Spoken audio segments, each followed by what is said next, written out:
I've had a request for more Duramax videos, so I'm going to go ahead and go into some more detail about the water pump. I found a way to cut the labor in half, so I'm going to share that in this video.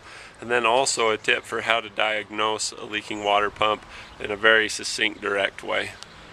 Okay, so I'm working on this Duramax doing the water pump, and I'm making awesome time on this. I started this thing at 8:45 this morning. I'm almost done. It's 10:26, still in the morning.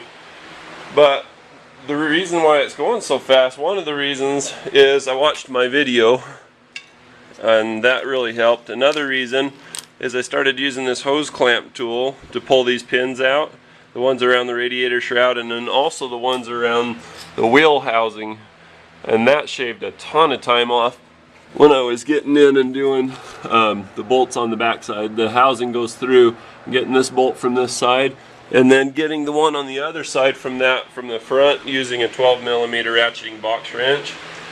Knocked a ton of time off it, kept it really clean, nice job too.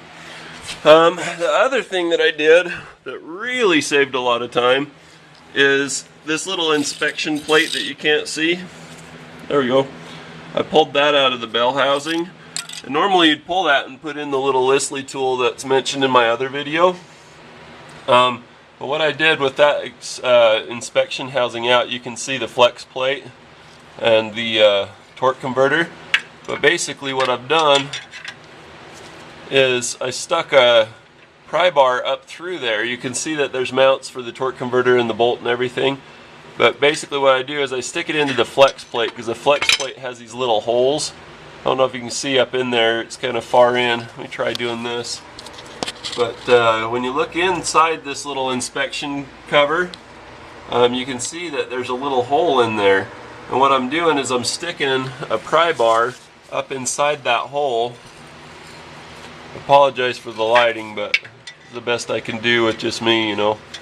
I stick the end of the pry bar up into the hole so that it binds in there, and then that holds it still. Now of course I'm in the tightening phase now. I've got the job just about done. But you put that in there like that, get it nice and secure, push it in as tight as you can, and basically that holds it plenty tight enough in order to use a cheater bar and a breaker bar and a thing. Now what I got is I got a little kit. It's from frickin' Harbor Freight and it's made in China. It's S5494. It's a bunch of 12-point sockets. It's a 36mm 12-point socket, so I just use that and the big fat ratchet that comes with it, and I tighten it in that way. I also use an adapter set. I adapt it down to 1/2 inch and then from 1/2 inch down to 3/8, and I use my air ratchet because that thing is so long.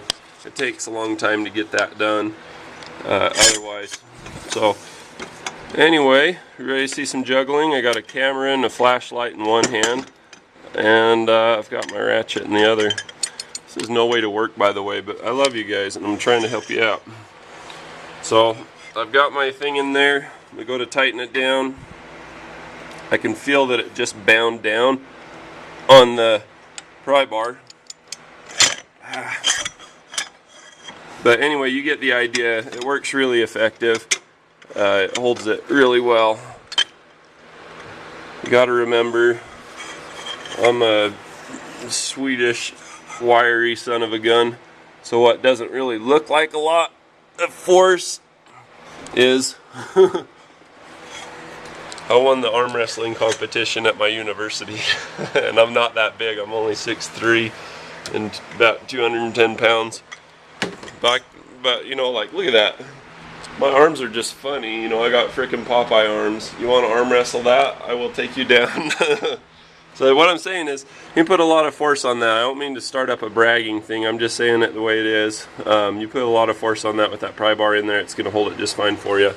Hope you enjoy the tips, and you're going to really love this. This is going to go fast. Like I say, I'm almost done, and this has only taken me about 2 hours to do a 6-hour job. 5.9 hours is what it calls for on motor. So cheers, love you.